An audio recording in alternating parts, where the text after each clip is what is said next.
Malaquias capítulo 3, versículo 6.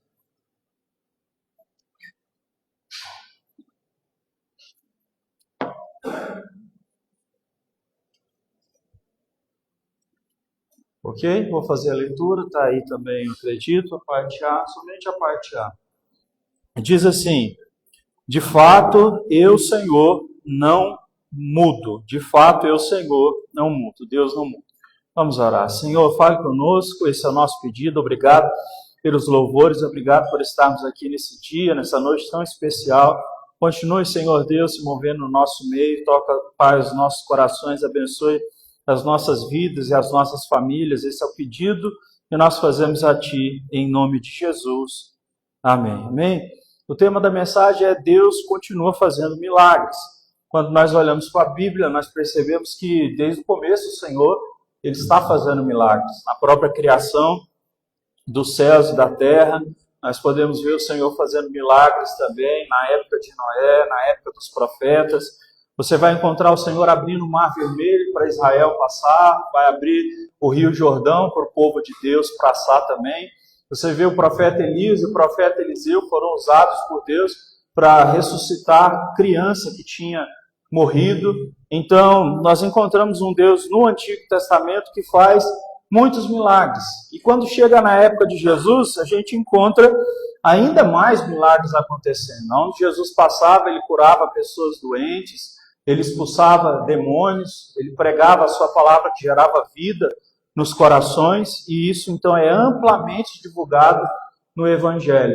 Nós vamos então para o período dos apóstolos, e a gente percebe que o apóstolo Pedro, ele é usado por Deus para curar um aleijado que está na beira do templo. O Senhor também tira Paulo e Silas da prisão, fazendo com que um terremoto aconteça naquele momento ali, e eles são libertos, tinham sido presos injustamente. O próprio apóstolo Paulo é usado também para curar pessoas na ilha de Malta, onde ele foi picado por uma cobra, uma víbora, e todo mundo pensou que ele ia morrer. O Senhor deu vida a ele, e ele curou aquelas pessoas no nome do Senhor. E se a gente continuar pela história, século 1, 2, 3, 4, nós temos relatos históricos, então, de Deus fazendo milagres em todas as épocas em que nós conhecemos, então. E a pergunta que fica é: por que parece que nos dias de hoje, esse Deus que a gente vê na Bíblia, que se manifestava de forma tão poderosa, parece que Ele não faz mais as mesmas coisas? Parece que não é mais o mesmo Deus. Será que Ele continua ainda tendo esse interesse, ou depois dos apóstolos acabou tudo? Existem algumas pessoas que defendem que acabou, cessou os milagres do Senhor, porque os apóstolos vieram e eles então, através do que eles escreveram, cessou ali. Só que a Bíblia não diz isso, tá? O apóstolo Paulo mesmo, ele deixa amplamente escrito em 1 Coríntios capítulo 12 e capítulo 14, mostrando que os dons espirituais eles estão operando ainda sobre a igreja. Então, existem milagres acontecendo, e esses milagres existem para a edificação da igreja, para a salvação das pessoas. Alguns podem argumentar e dizer: mas o maior milagre de todos é a salvação. Sim, de fato é. O Senhor Deus, Ele nos chama, por meio do seu Espírito, e Ele nos dá um novo coração. E Ezequiel diz que o nosso coração era de pedra, e Ele tira o coração de pedra e põe um coração de carne, a ponto agora de nós podermos ter um relacionamento com Deus, porque o Espírito Santo foi enviado sobre nós quando Jesus subiu aos céus. Então, o Espírito está sobre nós, e os milagres eles continuam acontecendo. Eles não acontecem na vida de algumas pessoas que colocam alguns obstáculos nessas situações, e é isso que eu quero mostrar. A primeira coisa, o primeiro obstáculo que a gente percebe que as pessoas colocam elas olham demais para o problema e elas se esquecem rapidamente da fé. Por que as pessoas se esquecem da fé e elas ficam vidradas nos problemas? Porque elas não leem a Bíblia. Porque a palavra de Deus diz, ela, que a fé aumenta quando nós ouvimos a palavra de Deus, ou quando nós lemos ela. Então, se a gente for calcular o nível, o tanto, o número, a quantidade de problemas que nós passamos na vida, com a quantidade de palavra de Deus que a gente conhece, que está guardada no nosso coração, tem uma discrepância enorme. Então, você vai perceber que os problemas que estão enumerados na sua vida são muitos. E às vezes você não tem nenhuma ferramenta para combater esse tipo de problema. O próprio Senhor Jesus, ele combateu problemas espirituais usando a palavra. A gente sabe disso, né? Em Mateus capítulo 4, quando Jesus está 40 dias no deserto jejuando e orando, Satanás vai até ele fazer tentações e ele tenta Jesus dizendo: tu não és Deus, transforma essa pedra em pão. Jesus usa, né, a própria Escritura, que está escrito em Deuteronômio capítulo 8, versículo 2 e 3, que nem só de pão vive o homem, mas de toda a palavra que sai da boca de Deus. Então é fundamental que a gente conheça a palavra do Senhor. Davi disse no Salmo 119 assim: guardei a palavra do Senhor no meu coração para não pecar contra Deus. Se a gente não tiver a palavra do Senhor guardada no nosso coração, nós sempre vamos dobrar os nossos joelhos diante dos problemas. E essa é uma situação complicada. Porque quando os problemas eles fazem parte, né, da nossa mente 24 horas por dia, nos atormentando, tirando a nossa paz, a verdade é que o seu problema virou seu ídolo. O que é um ídolo? O ídolo é o que a gente adora. E o que a gente adora é aquilo que a gente passa mais tempo ajoelhado diante. Certo? E quando eu digo ajoelhado diante, eu estou dizendo pensando sobre, sentindo sobre, arquitetando sobre. Então, às vezes, a nossa vida é isso. É simplesmente olhar para problemas e perder a paz, perder a alegria e ficar tentando arrumar alternativas, escapes humanos para que haja transformação, ou para que as coisas possam mudar. Então, basicamente, o ser humano, no século XXI, ele tem corrido atrás de situações com a sua própria força, com a força do seu braço, para resolver problema pessoal e não dá conta. Porque uma coisa é certa, é óbvio que nós temos a responsabilidade de correr atrás das coisas e fazer as coisas da forma certa. Mas sem Deus não adianta, sabe? Porque a Bíblia diz que é o próprio Deus que dá força para a gente adquirir riqueza ou para a gente ter condições de trabalhar. É o próprio Deus que dá o pão de cada dia. É o Senhor Deus que traz até nós o que a gente precisa. Então, é fundamental que nós possamos entender que o nosso braço, a nossa força, a nossa inteligência, os nossos contatos, as pessoas que podem emprestar dinheiro para nós, essas coisas não vão nos salvar. Nós vamos continuar com os joelhos dobrados diante dos problemas se nós não aprendemos a olhar para Jesus acima de todas as coisas. E é o que eu estou dizendo, olhar para Jesus é olhar para a palavra. Jesus disse, né, que ele era a verdade. Né? E ele diz, conhecereis a verdade vos libertará. Em João capítulo 1 diz que no princípio ele era o verbo estava com Deus e o verbo era Deus. Então Jesus, ele é a própria palavra. Então, sem palavra no nosso coração, nós não conseguimos avançar na fé e a gente não consegue ver milagre acontecendo na nossa vida. Então, os problemas não podem mais ser motivos, né, da nossa paz ir embora. Agora, obviamente, a ansiedade ela vai estar sempre batendo na porta, né, o medo, o desespero. Só que o que a gente faz nessa hora? A gente faz o que o apóstolo Paulo disse, em Filipenses capítulo 4, no versículo 6, ele disse, não andeis ansiosos por coisa alguma, mas em tudo, entre diante de Deus com orações, petições, súplicas, e o Senhor Deus, verso 7, vos dará uma paz que excede todo o entendimento. Uma paz, então, que está além do que a gente pode entender, ela habita no nosso coração quando a gente ora a Deus e expõe a Deus os problemas que nós estamos passando. Então, a primeira coisa que eu quero dizer é isso, olha, não dobre mais os seus joelhos diante dos problemas, dobre os seus joelhos diante de Deus, coloque diante de Deus as suas aflições, os seus medos, as suas angústias. Deus continua ouvindo. O Senhor Jesus disse, quando forem orar, entre dentro do seu quarto, feche a porta e ore a Deus em secreto, porque em secreto Ele vai te recompensar. Nós não estamos, então, num monólogo quando nós fazemos oração. A gente não está falando conosco mesmo. A gente está falando com um ser supremo. O Senhor Deus, ele é um ser pessoal. Ele não é uma força cósmica, ele não é uma energia. Ele é um ser pessoal que disse que estaria conosco por todos os dias até a consumação dos séculos, até acabar tudo. Então isso é maravilhoso. É muito reconfortante saber que Deus está conosco, mesmo quando a gente está cheio de problemas. É muito reconfortante saber que Deus não muda, como eu li aqui em Malaquias capítulo 3, verso 6. Ele não muda. O mesmo Deus que fazia milagres antes, ele continua fazendo milagres hoje. E isso é ratificado também em Hebreus, no capítulo 13, no verso 8, que diz: o Senhor é o mesmo ontem, hoje e será eternamente. O nosso Deus, então, ele continua fazendo milagres.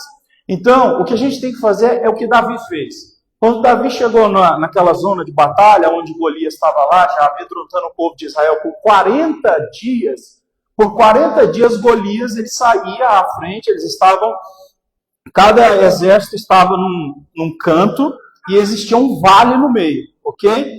Golias, então, todos os dias ele avançava aquele vale e ele gritava: manda um homem aí de vocês, de Israel, para guerrear comigo. Quem ganhar a batalha, o exército que perdeu a batalha tem que se render ao exército deste homem que venceu a batalha. Por 40 dias o povo de Israel ficou com os joelhos dobrados diante do medo. Não tinha um homem que tinha coragem de lutar com Golias. O rei de Israel era Saul, e a Bíblia diz que ele era um homem que tinha 2,15 metros de altura. Ele era o homem mais alto, ele foi escolhido por ser o rei mais imponente. Israel pediu um rei lá e tal, e o Senhor disse para Samuel: dá para eles um rei então. Escolheu o maior que tinha.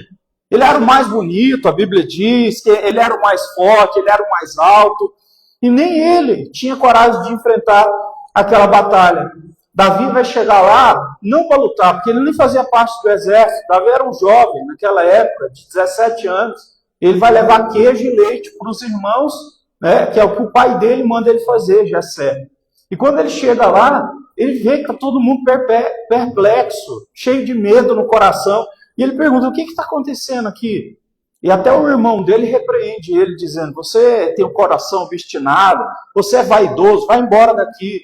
Davi nem olha para aquilo que o irmão dele falou e perguntou: o que está acontecendo? E o pessoal falou para ele: olha, ninguém tem coragem de enfrentar esse homem, Golias, 2,75 metros de altura. A ponta da lança que ele usava era 7 quilos. A armadura dele pesadíssima. E ele ainda tinha um escudeiro que ia na frente dele, carregando um escudo. Davi, então, ele chega no rei e pede a oportunidade: deixa eu lutar.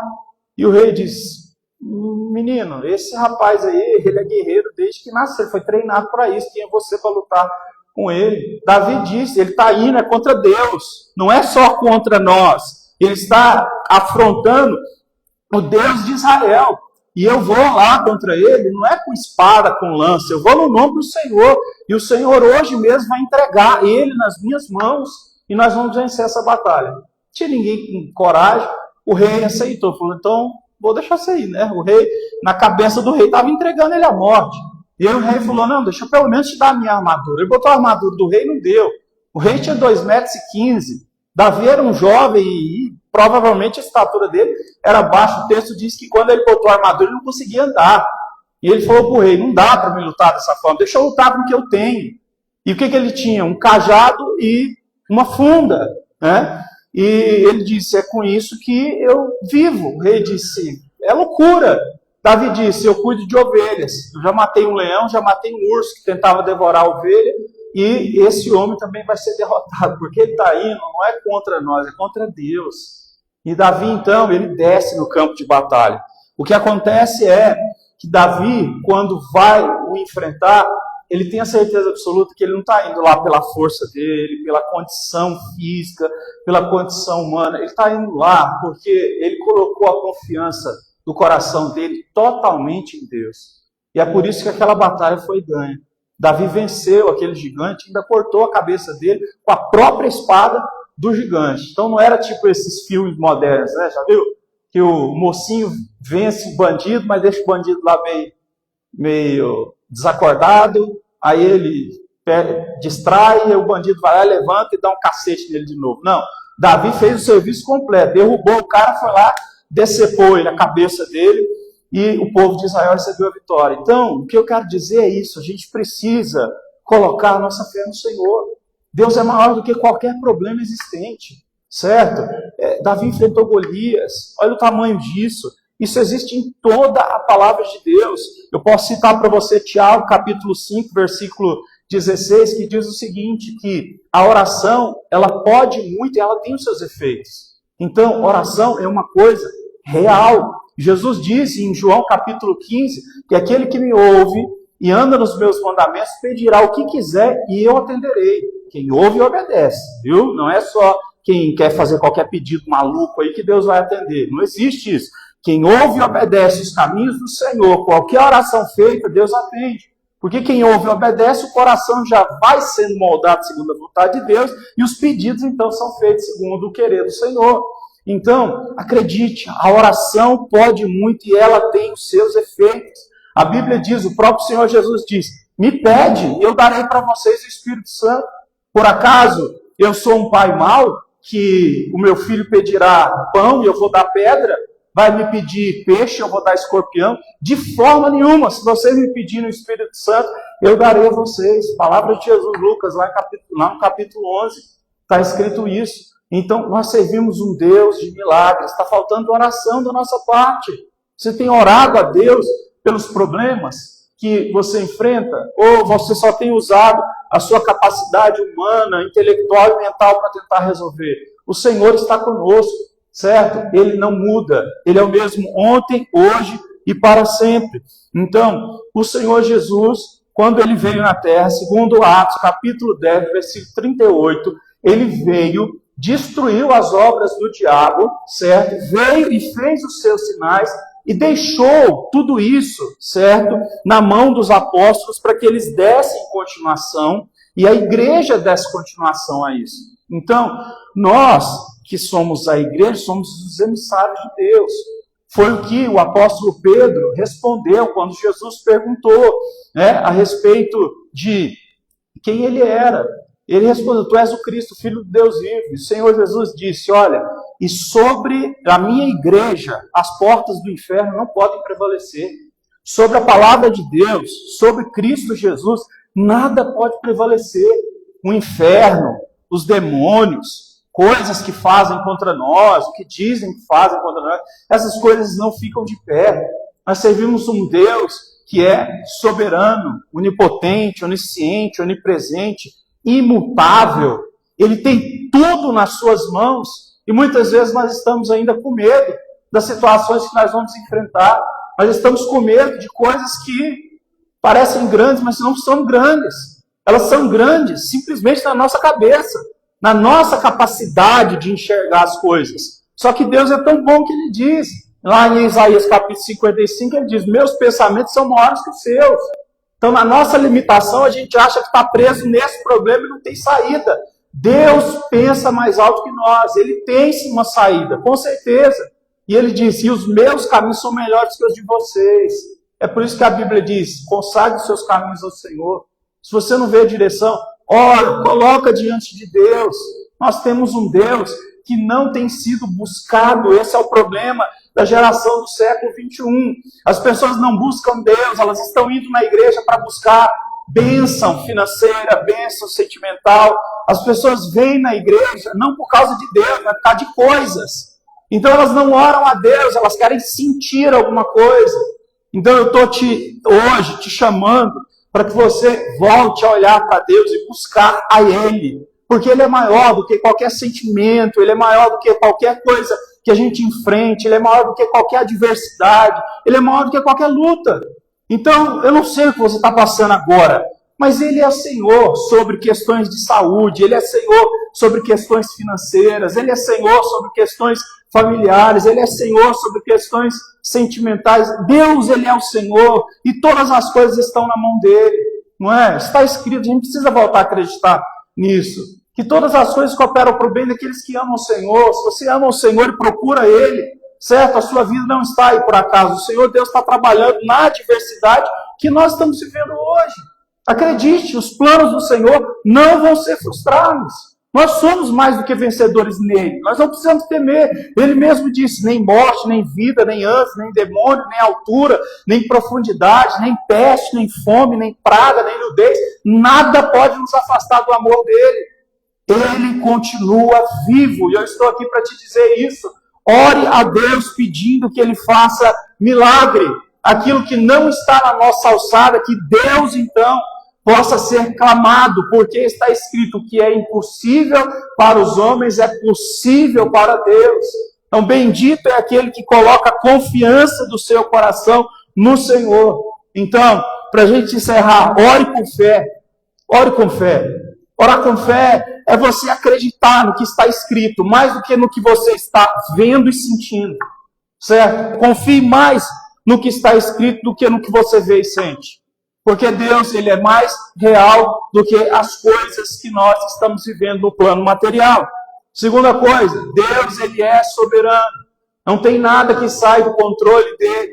Nós não vivemos, certo, uma briga onde Deus tem 50%, certo, do poder e o diabo 50%, e eles são dois rivais que brigam como se fossem lutadores do mesmo nível, como se fossem dois pesos pesados, lutando, e eles estão ali no auge das suas carreiras, e estão debatendo um contra o outro. Não, nós temos um Deus soberano, criador de todas as coisas. Satanás não é nada perto do Senhor.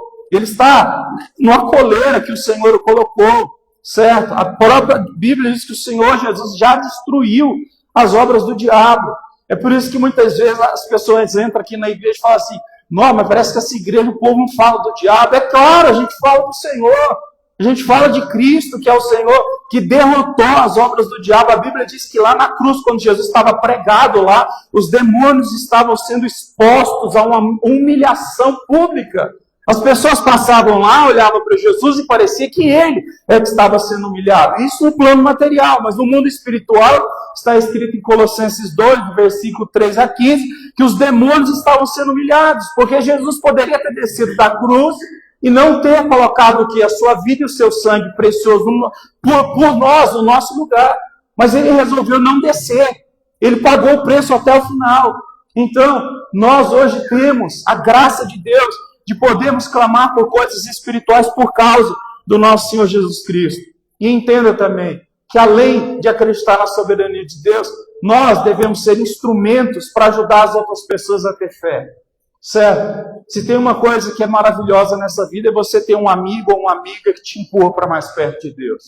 Isso é algo impagável.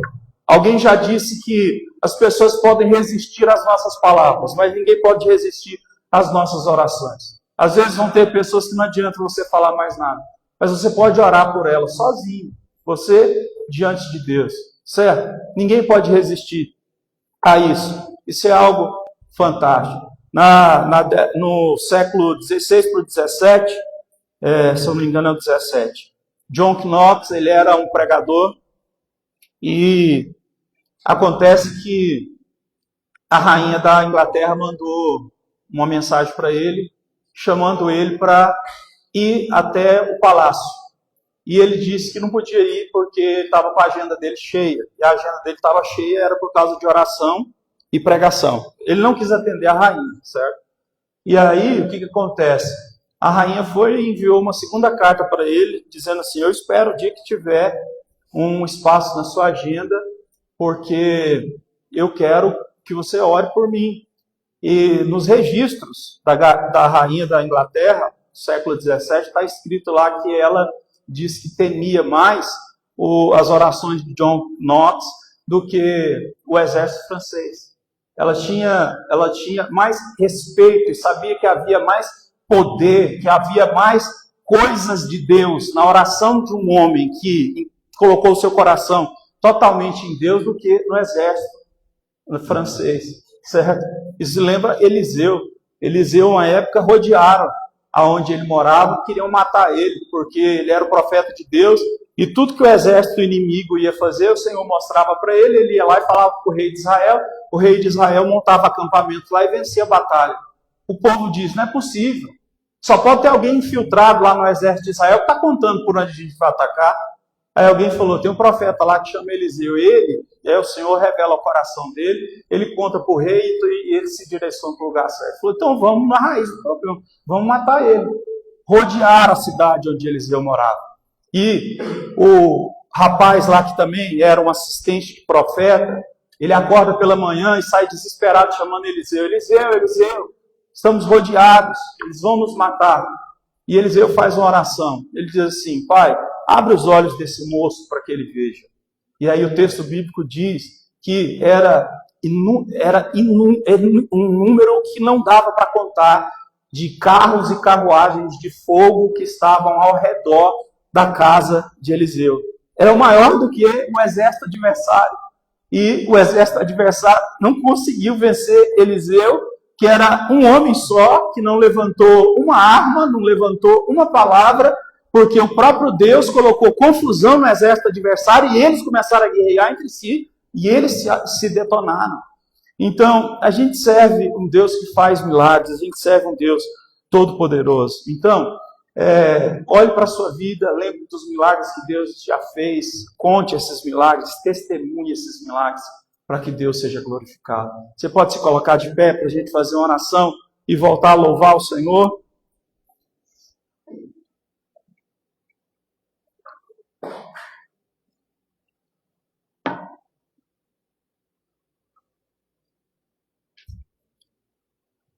Vamos orar? Se você puder, feche seus olhos comigo. Senhor, nós te pedimos nesse dia que a nossa fé saia mais forte aqui desse culto. Nós te pedimos que a nossa fé saia mais ativa. O Senhor faz coisas que estão além da nossa imaginação. Está escrito que o Senhor faz infinitamente mais daquilo que a gente pede e pensa. Está escrito que aquele que clamar ao Senhor, o Senhor revelará coisas grandes e ocultas que nós ainda não conhecemos. Está escrito, Senhor Deus, na Tua santa palavra, que se nós nos aproximarmos do Senhor de todo o coração, o Senhor se deixará achar. A Sua palavra diz que quem se aproxima do Senhor, o Senhor também se aproxima dessas pessoas. Pai, nós estamos aqui para confessar que os problemas têm atormentado a nossa alma. Muitas vezes nós ficamos ansiosos, preocupados, nós entramos em desespero. Muitas vezes, Senhor Deus, as questões humanas, as questões profissionais, as questões financeiras, sugam toda a nossa energia. E às vezes a gente vai deitar de noite para dormir, sem nenhuma perspectiva de que no outro dia as coisas vão melhorar. E nós ficamos nos perguntando, para onde eu irei? Como a minha vida pode mudar? Nós estamos diante de um Deus que nos direciona em tudo. Deus fala, Deus continua falando, Deus continua dando direção. Deus continua sendo aquele que anda conosco em todos os momentos. Senhor, nos ajude a não ignorar a presença do Senhor e nem ignorar, ó Deus, os Teus caminhos e as Tuas orientações. Se nós estivermos, ó Deus, diante das orientações do Senhor, nós temos certeza absoluta que nós vamos, ó Deus, andar em novidade de vida. Como diz a Tua palavra, de glória em glória, de fé em fé, de força em força. Diz a Tua palavra que Abraão, dando glória a Deus, ele foi perseverando e foi sendo abençoado pelo Senhor. Os problemas são menores do que Deus. Qualquer problema, ainda que seja uma doença, que seja incurável, ela é menor do que Deus. Ainda que seja algo considerado impossível, é menor do que Deus. As nossas orações a Deus, no nome de Jesus, elas são mais essenciais e poderosas do que qualquer coisa que as nossas mãos humanas podem fazer. Por isso está escrito, maldito é o homem que confia no próprio homem, que faz do seu braço a sua força. O nosso braço não pode ser o nosso Deus. Nós podemos ser esforçados, nós podemos ser guerreiros, mas a sua palavra diz que é somente com o Senhor que nós vamos chegar lá. Obrigado por esse momento, Senhor Deus, que nós estamos